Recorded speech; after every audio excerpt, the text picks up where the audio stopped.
Tanpa kerendahan hati, Anda tidak bisa berbuat banyak. Kata-kata ini diucapkan Carlo Ancelotti di hadapan para penggawa tim Samba, tim sepak bola Brasil di awal kepelatihannya. Dia memandang jauh ke depan. Ekspektasi tinggi publik Brasil dan pecinta tim Samba di seluruh dunia dari seorang Don Carlo pada perhelatan terbesar sepak bola, Piala Dunia 2026. Dia akan membawa tim ini ke puncak sepak bola dunia dan mengangkat trofi yang diidam-idamkan. Tentu sebagai pelatih kepala, Don Carlo memiliki harapan dan obsesi mewujudkan itu. Itu akan menjadi pencapaian tertinggi seorang pelatih yang terkenal bertangan dingin ini. Namun menggapainya tidaklah semudah mengucapkannya. Sekalipun tim Samba bertabur bintang, tim-tim hebat lainnya seperti Der Panzer Jerman, La Furia Roja Spanyol, Lazio das Quinas Portugal, La Albiceleste Argentina, dan yang lain juga memiliki ambisi yang sama. Pasti juga dengan strategi jitu dan persiapan maksimal. Karena itu, sedini mungkin Don Carlo mengharapkan dukungan penuh dari semua pihak, terkhusus kepada para pemain yang akan selalu menjadi bagian dari tim kesebelasan untuk benar-benar mempersiapkan diri. Satu hal yang paling fundamental yang dia sampaikan adalah supaya mereka rendah hati. Setiap orang harus rendah hati. Tanpa kerendahan hati, Anda tidak bisa berbuat banyak.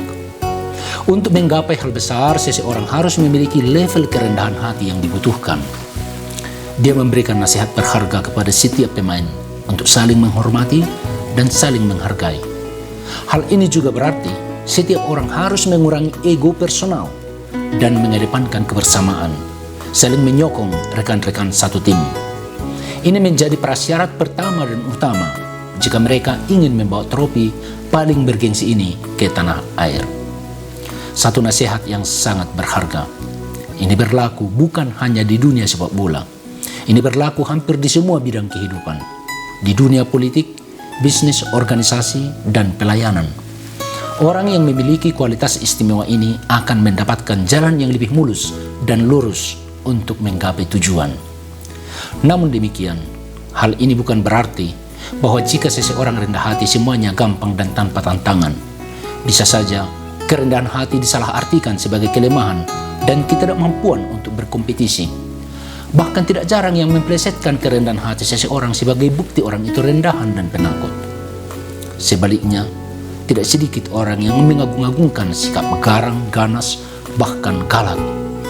Jika dia mampu mengintimidasi orang lain dan membuat mereka ketakutan, dia dianggap hebat dan bisa diandalkan. Itu mungkin benar di saat-saat tertentu, namun itu hanya di saat tertentu, sangat temporer dan situasional. Untuk sebuah perjalanan panjang, seperti untuk mencapai cita-cita besar dan tujuan bersama, sebagaimana diungkapkan oleh Carlo Ancelotti, mereka harus melangkah bersama dan seirama. Karena itu, setiap orang harus rendah hati dan menganggap yang lain lebih utama daripada diri sendiri. Pepatah terkenal itu, jika Anda ingin cepat, berjalanlah sendirian. Jika ingin berjalan jauh, berjalanlah bersama. Untuk kebersamaan, butuh kerendahan hati. Saya yakin saudara memiliki kualitas istimewa ini, kerendahan hati.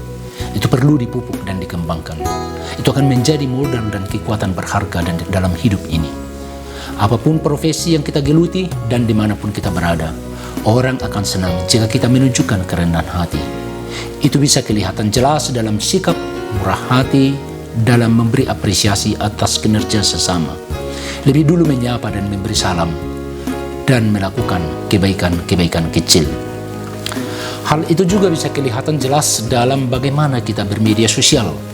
Lebih banyak memberikan like, love, atau komentar positif dan menguatkan. Nampaknya sepele, namun bagi banyak pembaca, itu bisa memberikan hari dan suasana hati yang istimewa. Yakinlah, kapanpun dan dimanapun, orang senang melihat orang yang rendah hati. Kehadirannya selalu membawa sukacita, damai, dan harapan.